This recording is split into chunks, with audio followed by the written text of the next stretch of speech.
Hello everyone, welcome on my channel study classes. आप सभी का मेरे चैनल पर स्वागत है। तो फ्रेंड्स, आज हम लोग सिगमंड फ्राइड की थ्योरी को पढ़ेंगे, जो स्पेशली फॉर आपके सीटेट एग्ज़ाम या आप किसी भी टीचिंग एग्ज़ाम की तैयारी कर रहे हैं, चाहे वो एमपी टेट हो, यूपी टेट हो, केवीएस हो या सुपर टेट हो, तो सबके लिए ये वीडियो काफ़ी हेल्पफुल होने वाली है। तो फ्रेंड्स, आइए अब हम क्लास को स्टार्ट करते हैं। पहले तो जानेंगे कि हम सिगमंड फ्राइड कौन थे। तो सिगमंड फ्राइड जो थे, ये एक ऑस्ट्रेलियन मनोवैज्ञानिक थे। ठीक है, आप इस बात को ध्यान में रखें कि सिगमंड फ्राइड जो थे वो एक ऑस्ट्रेलियन वो एक ऑस्ट्रेलियन मनोवैज्ञानिक थे। ठीक है, और इनका जन्म ऑस्ट्रेलिया के वियना शहर में हुआ था। इनका जन्म ऑस्ट्रेलिया के वियना शहर में हुआ था। ठीक है, और सिगमंड फ्राइड जो है, इनका जो जन्म हुआ था वो 1856 ईस्वी में इनका जन्म हुआ था। और इनकी जो मृत्यु हुई थी वो 1939 ईस्वी में इनकी मृत्यु हुई थी।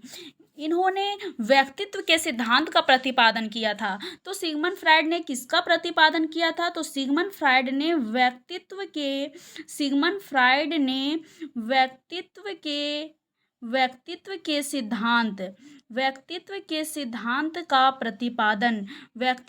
सिद्धांत का प्रतिपादन किन्होंने किया था? तो व्यक्तित्व के सिद्धांत का प्रतिपादन जो किया था वो सिगमंड फ्राइड ने किया था। तो फ्रेंड्स, हमने ये जाना कि सिगमंड फ्राइड जो थे वो ऑस्ट्रेलिया के वियना शहर के रहने वाले थे। इनका जो जन्म था वो 1856 ईस्वी में हुआ था, और इनकी जो मृत्यु हुई थी वो 1939 ईस्वी में हुई थी। और इन्होंने व्यक्तित्व के सिद्धांत का प्रतिपादन किया था। आइए अब हम आगे देखते हैं। आगे है कि इन्होंने व्यक्तित्व का मनोविश्लेषणात्मक सिद्धांत दिया था। ठीक है, इन्होंने क्या दिया था? तो इन्होंने व्यक्तित्व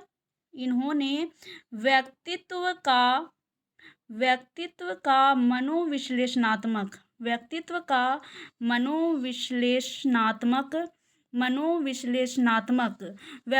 मनोविश्लेषणात्मक सिद्धांत का जो प्रतिपादन था वो सिगमंड फ्राइड ने किया था, जिसे हम क्या कहते हैं? जिसे हम इंग्लिश में कहते हैं साइको एनालिटिक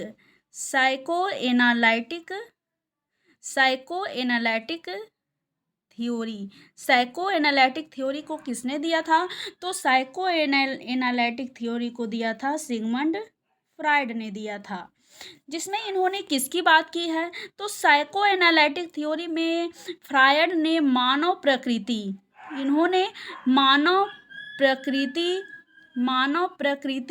या स्वभाव कैसा होता है, इसके बारे में इन्होंने बात की है। यानी कि इन्होंने ह्यूमन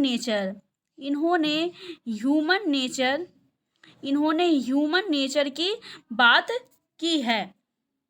आइए अब हम नेक्स्ट स्लाइड में देखते हैं। इसके बाद इन्होंने साइको एनालिटिक थ्योरी, यानी कि इन्होंने जो साइको एनालिटिक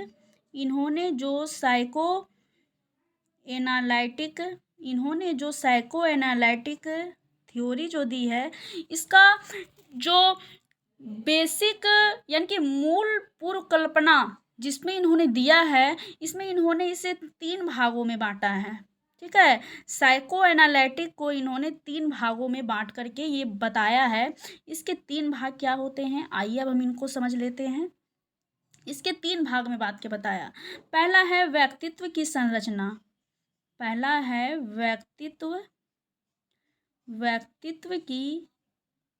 व्यक्तित्व की संरचना, जिसे हम कहते हैं स्ट्रक्चर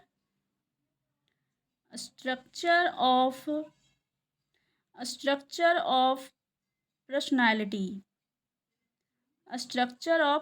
पर्सनालिटी।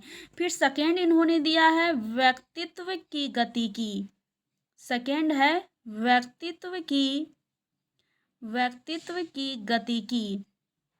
जिसे कहते हैं डायनेमिक्स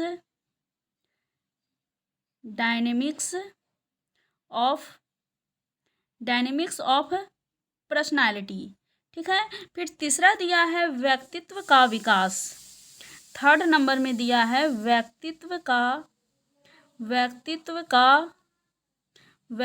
का विकास, जिसको कहते हैं development of personality.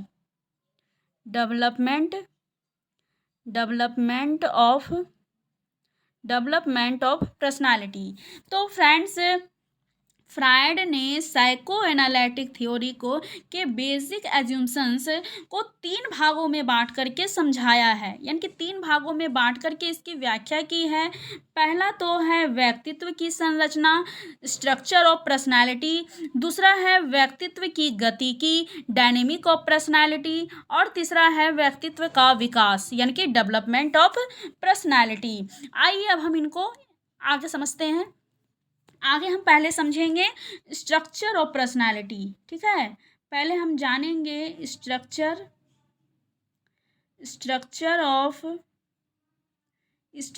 Of personality. ठीक है, इसको हम जानेंगे। स्ट्रक्चर ऑफ पर्सनालिटी को 2 भागों में, इसे 2 टाइप्स में बांटा गया है। एक है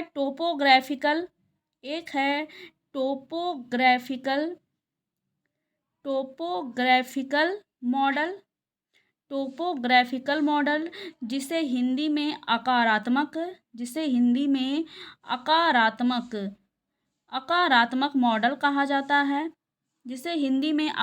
मॉडल कहा जाता है। ठीक है, और इसका दूसरा टाइप है डायनेमिक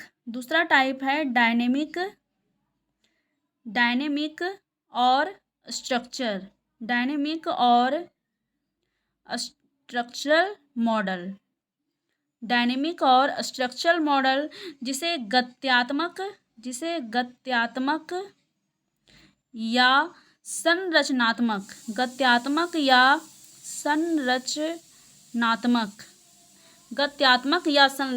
मॉडल कहते हैं।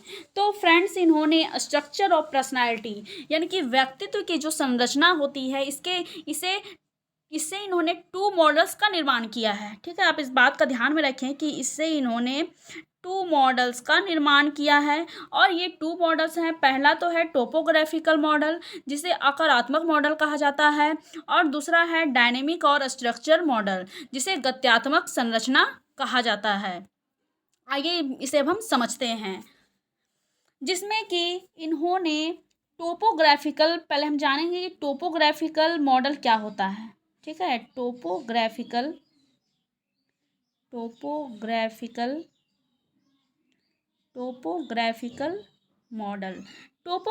मॉडल क्या होता है, इसको हम जानेंगे। तो फ्रेंड्स, यानी कि व्यक्तित्व के गत्यात्मक शक्तियों के बीच होने वाले संघर्ष का एक कार्यस्थल होता है, जिसको कि टोपोग्राफिकल मॉडल कहा जाता है। इसे मैं यहाँ लिख देती हूँ ताकि आपको नोट्स बनाने में कोई भी समस्या ना हो। तो व्यक्तित्व के गत्यात्मक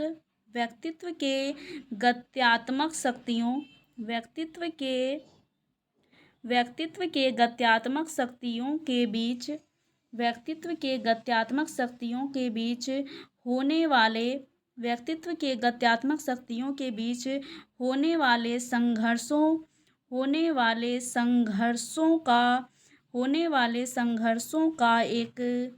होने वाले संघर्षों का एक कार्यस्थल होता है, जिसे कि हम टोपोग्राफिकल मॉडल, यानी कि आकारात्मक मॉडल कहते हैं। और इसके अंदर भी इसे 3 लेवल्स में, टोपोग्राफिकल मॉडल्स के अंदर इसके 3 स्तर में इसे बांटा गया है, यानी कि इसे 3 लेवल्स में बांटा गया है। आइए अब हम इनको समझते हैं, इसके 3 लेवल्स को। ठीक है, पहला है चेतन, जिसे हम कहते हैं कॉन्शियस। दूसरा है अर्धचेतन,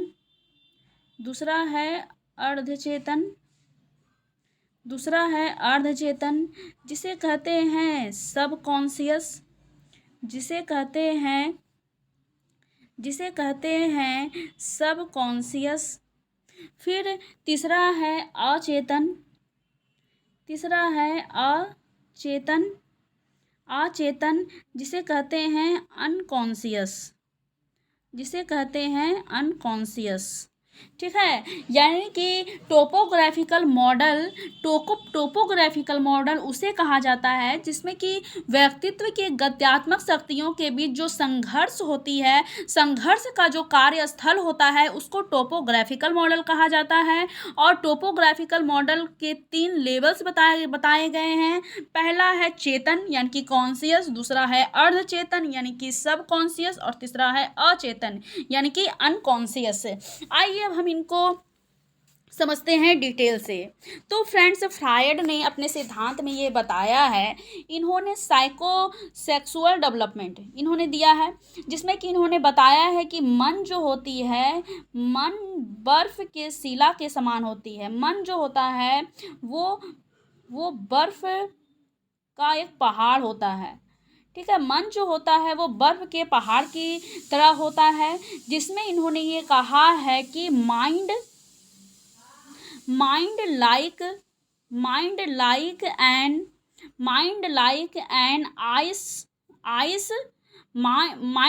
एन आइसबर्ग, यानी कि दिमाग जो है वो बर्फ के शिला के समान होती है, जिसमें कि 10% हिस्सा जो है वो बाहर दिखता है।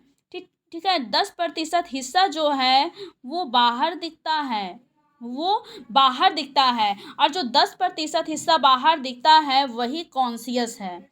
जो 10 हिस्सा बाहर हम लोग को दिखाई देता है वही कॉन्शियस है, यानी कि वही चेतन भाग होता है। और अनकॉन्शियस क्या होता है, तो 90% भाग जो होता है वो अनकॉन्शियस भाग जो होता है वो 90% भाग होता है।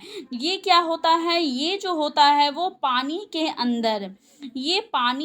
अंदर होता है, यानी कि जो 90% जो भाग होता है वो पानी के अंदर होता है, जो अनकॉन्शियस होता है यानी कि अचेतन भाग होता है, और 10% भाग जो होता है जो हमें बाहर दिखाई देता है, यानी कि जो चेतन होता है, जिसे हम कॉन्शियस कहते हैं।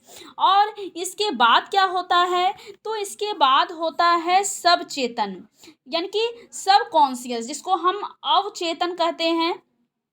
ठीक है, यानी कि सब कॉन्शियस सब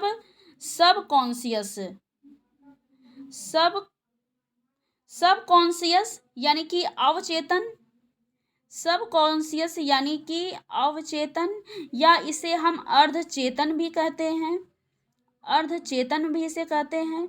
तो फ्रेंड्स, हिंदी में क्या है कि नाम में 1-2 डिफरेंस हो जाते हैं, लेकिन आप इसके इंग्लिश में नाम को याद रखें, क्योंकि इंग्लिश जो होता है वो चेंज नहीं होता है, भले हिंदी में उसके अनेक नाम हो जाएं। ठीक है, आप इतना याद रखें, कॉन्शियस, सब कॉन्शियस और अनकॉन्शियस। कॉन्शियस जो होता है वो चेतन होता है, यानी कि जो 10% भाग होता है जो हम लोग को बाहर दिखाई देता है, मन का 10% भाग, और 90% भाग जो होता है वो अनकॉन्शियस होता है, यानी कि अचेतन भाग होता है जो पानी के अंदर डूबा हुआ होता है। और सब कॉन्शियस यानी कि अचेतन या अर्धचेतन, ये जो होती है वो बीज की स्थिति, ये जो होती है वो बीज की स्थिति, बीज की स्थिति होती है, जो क्या होता है कि थोड़ा सा जोर देने पर याद आ जाता है, थोड़ा सा जोर देने पर चीज बातें जो होती हैं वो याद आ जाती हैं, बातें याद आ जाती हैं। ठीक है, इन बातों को आप ध्यान में रखें। आइए अब हम एक एक करके समझते हैं, कॉन्शियस क्या है, अर्धचेतन क्या है। ठीक है, आइए अब हम इनको समझते हैं। पहला है कॉन्शियस, पहला है कॉन्शियस को समझते हैं। कॉन्शियस यानी कि चेतन। कॉन्शियस का संबंध तात्कालिक अनुभव से होता है, और ये जो होती है यानी कि तात्कालिक अनुभव। ठीक है, इसका संबंध किससे होता है, कॉन्शियस का जो संबंध होता है वो किससे होता है, तो कॉन्शियस का जो संबंध होता है वो तात्कालिक, कॉन्शियस का जो संबंध होता है वो तात्कालिक अनुभव, तात्कालिक अनुभव से ही कॉन्शियस का संबंध होता है। और कॉन्शियस क्या होती है, तो ये लघु लघु और लघु एंड सीमित, लघु और सीमित होती है का ये प्रतिनिधित्व करती है। तो फ्रेंड्स, कॉन्शियस जो होता है ये तात्कालिक अनुभव से संबंधित होती है और इसके साथ ही साथ ये लघु और सीमित का प्रतिनिधित्व करती है। आइए अब हम नेक्स्ट समझते हैं, नेक्स्ट को समझते हैं। नेक्स्ट है अर्धचेतन। ठीक है, सेकेंड नंबर है अर्धचेतन यानी कि सब कॉन्शियस, यानी कि सब कॉन्शियस। सब कॉन्शियस क्या होता है, इनको हम जानते हैं। तो सब कॉन्शियस जो होता है ये तो ना तो ये चेतन होता है, ना तो ये पूर्णतः चेतन का भाग होता है और ना ही ये पूर्णतः और ना ही ये और ना तो पूर्णतः ये अचेतन का भाग होता है। यानी कि ये बीच की एक स्थिति होती है। इसमें वैसे इच्छा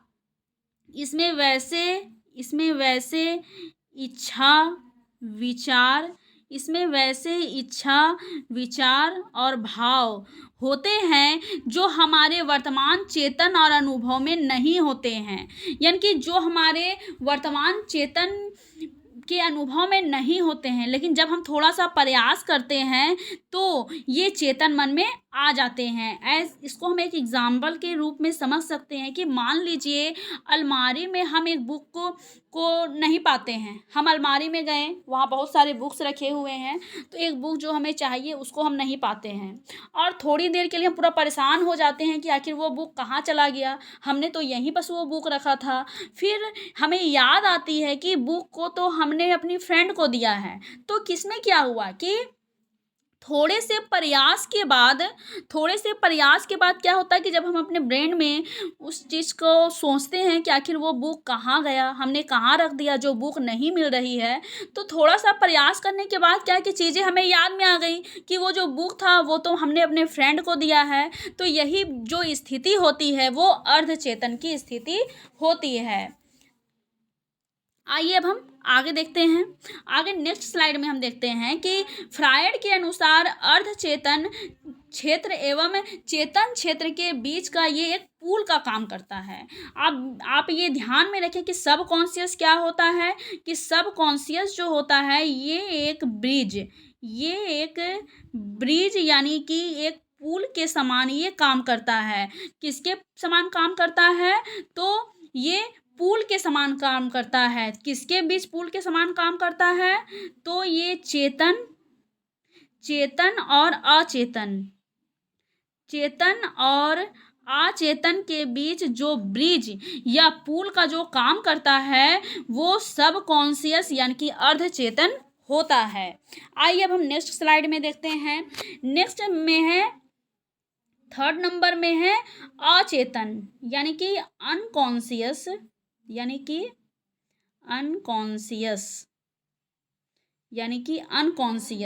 इसका शाब्दिक अर्थ होता है चेतना से परे,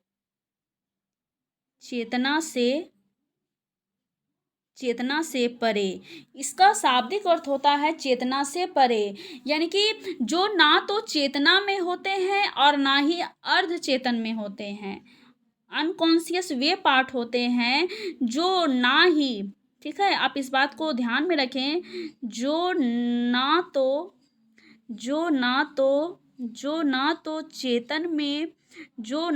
चेतन में होते हैं और ना ही अर्धचेतन में होते हैं, उसे ही हम चेतन यानी कि अनकॉन्शियस कहते हैं। जैसे कि इन कार्यों को करना दिन प्रतिदिन के जीवन में संभव नहीं होता है। यानी कि कुछ ऐसे कार्य होते हैं जो हमारे दिन प्रतिदिन के जीवन से संबंधित नहीं होता है। जैसे कि क्या हम इसे एग्जाम्पल के रूप में समझ सकते हैं, जैसे कि कामुक यानी कि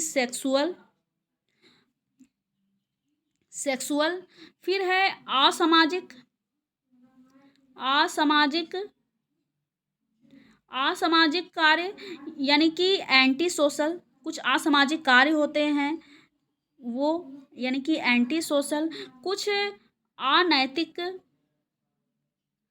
अनैतिक यानी कि इमोरल, ये कुछ घृणित कार्य यानी कि कुछ घृणित कार्य होते हैं जिसे हम सबके सामने नहीं कर सकते हैं, है ना। तो ये भी इसके अंतर्गत आएंगे। तो ये सारे इसके एग्जाम्पल्स हैं चेतन यानी कि अनकॉन्शियस भाग के। कुछ कुछ सेक्सुअल बातें जो होती हैं उसको हम सबके सामने नहीं कर सकते हैं, नहीं कह सकते हैं, या कुछ असामाजिक बातें होती हैं, कुछ अनैतिक बातें, या कुछ या घृणित कार्य, कुछ घृणित कार्य जो होती हैं वो इसके अंतर्गत आती हैं, जो कहीं ना कहीं मन में दबा हुआ रहता है, जिसे हम सबके सामने उसको उजागर नहीं कर सकते हैं। आइए अब हम आगे देखते हैं। आगे है गत्यात्मक या संरचनात्मक मॉडल, यानी कि इसका जो सेकेंड मॉडल था, पहला तो था इसमें टोपोग्राफिकल, ठीक है, यानी कि व्यक्तित्व की संरचना को ही अभी हम पढ़ रहे हैं, यानी कि स्ट्रक्चर और पर्सनालिटी, जिसमें 2 मॉडल्स दिए गए थे, आकारात्मक मॉडल यानी कि टोपोग्राफिकल मॉडल, और सेकेंड था डायनेमिक और स्ट्रक्चरल मॉडल यानी कि गत्यात्मक या संरचनात्मक मॉडल। सेकेंड था डायनेमिक, सेकेंड है डायनेमिक और स्ट्रक्चरल, डायनेमिक और स्ट्रक्चरल मॉडल। आइए अब हम इनको समझते हैं ये क्या होती है। यानी कि डायनेमिक और स्ट्रक्चर मॉडल का जो संबंध होता है, इसका संबंध किससे होता है, तो इनका संबंध होता है यानी कि जिनके द्वारा मूल प्रवृत्ति से उत्पन्न मानसिक संघर्षों का इसमें समाधान होता है। इसमें यानी कि डायनेमिक्स मॉडल में के 3 एजेंट्स इसके बताए गए हैं। इसके 3 एजेंट्स होते हैं, जो पहला होता है ईद, फिर दूसरा है ईगो, जिसको हम अहम कहते हैं, और पहला होता है ईद, दूसरा होता है ईगो, और तीसरा होता है सुपर ईगो, यानी कि जिसे हम हिंदी में कहते हैं पराहम, ठीक है। आइए अब हम इनको समझते हैं। पहले तो ये जानते हैं कि ईद क्या होती है, ठीक है। ईद क्या होती है इसको हम जानते हैं। ईद जो होती है ये जन्मजात होती है, ठीक है। आप इस बात को ध्यान में रखें कि ईद जो होती है वो जन्मजात होती है, यानी कि जन्म के साथ ही ये पैदा होती है ईद, ठीक है। और इसमें क्या है कि जो बच्चा जो होता है वो यानी कि जब इसमें क्या होता है कि ईद की जो प्रवृत्ति होती है एक नवजात शिशु में, वो भरी हुई होती है, यानी कि इसकी काफ़ी प्रधानता होती है। ईद जो होता है वो प्लेजर से जुड़ा हुआ होता है, यानी कि ये जो ईद जो होती है वो किस पर आधारित होती है, तो ईद जो होती है वो आनंद के सिद्धांत, ईद जो है वो आनंद सिद्धांत पर ईद आधारित होती है, यानी कि आनंद देने वाली जो प्रेरणा की संतुष्टि करना होता है। जैसे कि इसमें क्या होता है, इसमें बच्चा जो होता है, इसको हम एक एग्जाम्पल के रूप में समझ सकते हैं कि बच्चा इसमें क्या होता है कि तो वो ना तो उचित देखता है और ना ही अनुचित देखता है, उसे बस जो चाहिए सो चाहिए। एक छोटे बच्चे की तरह जिद करना, विवेक या अविवेक, समय समय या स्थान, इन सारी चीज़ों से इसे कोई मतलब नहीं होता है। ये जो होती है वो एक बच्चे के समान होती है, जिसे जब चाहिए तो चाहिए। जैसे कि जब एक छोटा बच्चा जो होता है वो मान लीजिए एक टॉफ़ी के लिए ज़िद करता है अपने पेरेंट्स से कि उसे टॉफ़ी चाहिए, तो किस तरीके से वो रोने लगता है, पटकाने लगता है कि उसे टॉफ़ी चाहिए तो चाहिए। चाहे आप उस टॉफ़ी को कैसे भी करके बच्चों को ला के दो, या तो आप चोरी करो, डाका डालो, जो करना है करो, लेकिन मुझे टॉफ़ी चाहिए तो चाहिए। तो ईद भी जो होती है वो एक छोटे बच्चे के समान होती है, यानी कि उसे चाहिए तो चाहिए, चाहे उस चीज़ की पूर्ति कैसे भी हो, इससे उसे कोई आवश्यकता नहीं है, यानी कि उससे उसे कोई मतलब नहीं है कि मेरी आवश्यकता की पूर्ति कैसे हो रही है। ईद जो होती है वो जन्मजात होती है, यानी कि बच्चा जन्म से ही बच्चे में ये पैदा होता है ईद। और ये जो है ये प्लेजर पर आधारित होती है, और ईद जो है वो आनंद का सिद्धांत पर ये आधारित होती है। और ईद का रियलिटी से कोई संबंध नहीं होता है। ईद का रियलिटी से कोई भी संबंध या ईद का रियलिटी से संबंध नहीं होता है। तो फ्रेंड्स, इन छोटी छोटी बातों को आप ध्यान में रखें, क्योंकि इनसे एग्ज़ाम में अक्सर क्वेश्चंस आते ही आते हैं। अगर आप थ्योरी को पूरे डिटेल से समझ जाएंगे तो आपको एग्ज़ाम में क्वेश्चंस को सॉल्व करने में कोई भी परेशानी नहीं होगी। तो फ्रेंड्स, आप ध्यान में रखें कि ईद जो होती है वो जन्म के साथ ही पैदा होती है, ये प्लेजर पर आधारित होती है, ये आनंद सिद्धांत पर आधारित होती है, यानी कि ये ना तो उचित देखती है और ना ही अनुचित देखती है, ये ना तो समय देखती है और ना ही स्थान देखती है। ये एक छोटे बच्चे के समान होती है कि जिसने जब जो जिद कर दिया उसे वो चीज़ चाहिए तो चाहिए, चाहे उस चीज़ की पूर्ति कैसे भी हो, इस बात से उसे कोई मतलब नहीं है। और ये इसका संबंध रियलिटी से बिल्कुल भी नहीं होता है। अब आगे नेक्स्ट देखते हैं ईगो। ईगो यानी कि अहम। ईगो का किससे संबंध होता है? तो ईगो का जो संबंध होता है वो रियलिटी से होता है, यानी कि वास्तविकता के साथ ईगो का संबंध होता है। ये हमेशा ईद और सुपर ईगो, और सुपर ईगो दोनों के बीच हमेशा बैलेंस बनाने का काम करता है।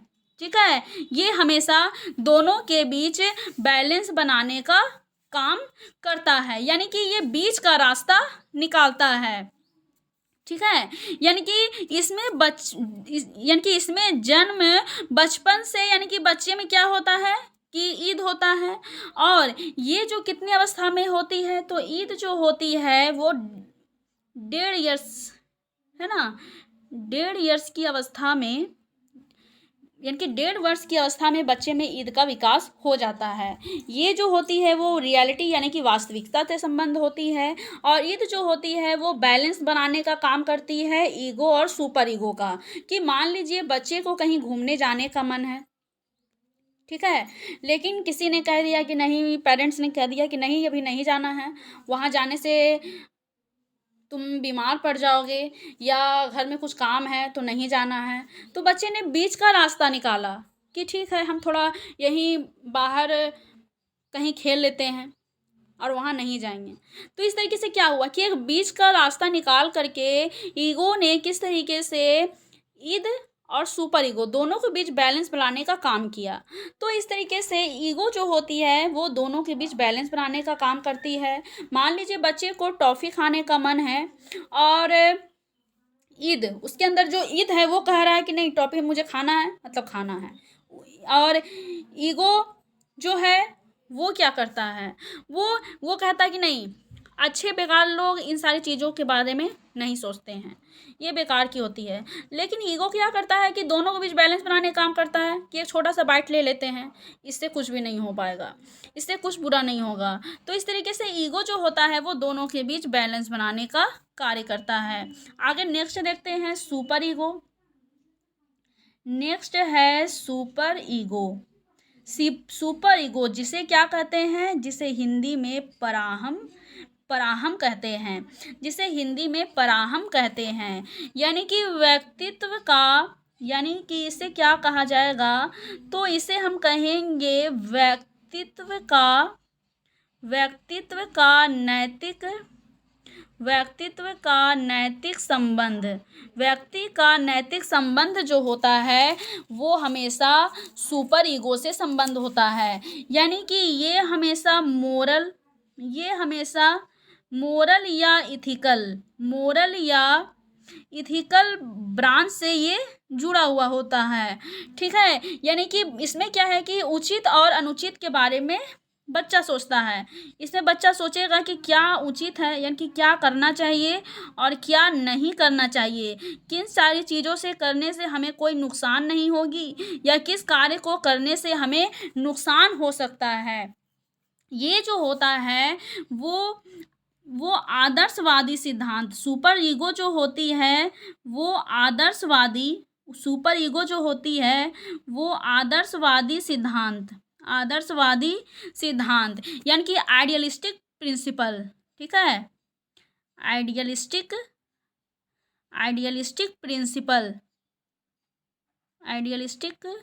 प्रिंसिपल इस पर ये निर्धारित होती है। तो इस बात को आप ध्यान में रखें कि सुपर ईगो जो होती है कि ये व्यक्तित्व का नैतिक संबंध की ओर होता है और ये मोरल और इथिकल ब्रांच से ये जुड़ा हुआ होता है। यानी कि क्या हमें करना उचित है और क्या अनुचित है, इन सारी चीज़ों के बारे में सुपर ईगो सोचता है। और ये जो होती है वो मोरालिटी पर आधारित होती है। ठीक है, यानी कि अच्छे लोग बेकार की चीज़ों के बारे में नहीं सोचते हैं। जो लोग ज़्यादा धर्म की बातें करते हैं वे लोग हमेशा सुपर ईगो के अंतर्गत आते हैं और ये आदर्शवादी सिद्धांत यानी कि आइडियलिस्टिक प्रिंसिपल के अंतर्गत ये आती है। तो आइए अब हम इसको समझ लेते हैं। ईद, पहला ईद है, सेकेंड है ईगो और थर्ड है सुपर ईगो। ईद जो होती है वो जन्मजात होती है, यानी कि जन्म से ही बच्चे में ईद की जो प्रवृत्ति होती है वो पाई जाती है। और ईद जो होती है वो प्लेजर पर आधारित होती है। ईद जो होती है वो प्लेजर पर आधारित होती है, एक छोटे बच्चे के समान। ठीक है, आप ध्यान में रखें कि एक छोटे बच्चे के समान यानी कि मुझे जो चीज़ चाहिए तो चाहिए, चाहे वो कैसे भी प्राप्त हो, मुझे उस चीज़ को पाना है। तो ईद जो होती है वो एक समझिए तो जिद पर आधारित होती है कि उसे वो चीज़ चाहिए तो चाहिए। बहुत सारे जो केसेस होते हैं, जो रेप होते हैं, मर्डर्स होते हैं, वो एक तरीके से इसमें क्या होता है कि व्यक्ति जो होता है वो ईद से ज़्यादा प्रभावित होता है कि वो किसी भी तरीके से अपना जो कार्य है उसको वो करना चाहता है। वो ये नहीं सोचता है कि इसको करने से ये करना उचित है या अनुचित है, इस सब के बारे में वो नहीं सोचता है। और ईगो जो होती है वो रियलिटी पर आधारित होती है। ईगो जो होती है वो रियलिटी यानी कि ये वास्तविकता पर आधारित होती है। और ये जो होती है वो ये जो होती है वो ईद और सुपर ईगो के बीच बैलेंस बनाने का कार्य करती है और ये रियलिटी पर आधारित है, यानी कि ये बीच का रास्ता निकालती है। और सुपर ईगो जो है वो मोरालिटी पर आधारित होती है, यानी कि ये नैतिकता पर आधारित होती है। यानी कि जो लोग ज़्यादा धर्म की बातें करते हैं, ठीक है, ये हमेशा सोचते हैं कि क्या उचित है क्या अनुचित है, ये सारी चीज़ों के बारे में सोचना ये सुपर ईगो का कार्य होता है।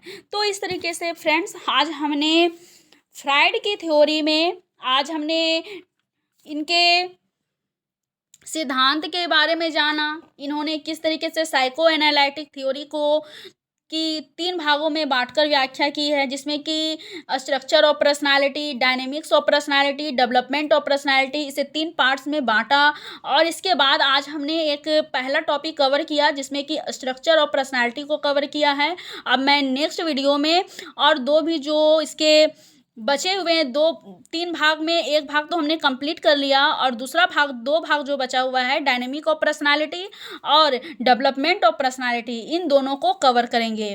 सो फ्रेंड्स, आज के लिए बस इतना ही। अगर वीडियो आपको अच्छी लगे तो इसको आप लाइक करें एंड अगर आप मेरे चैनल पर नए हैं तो मेरे चैनल को सब्सक्राइब करें। आज के लिए बस इतना ही। Thank you.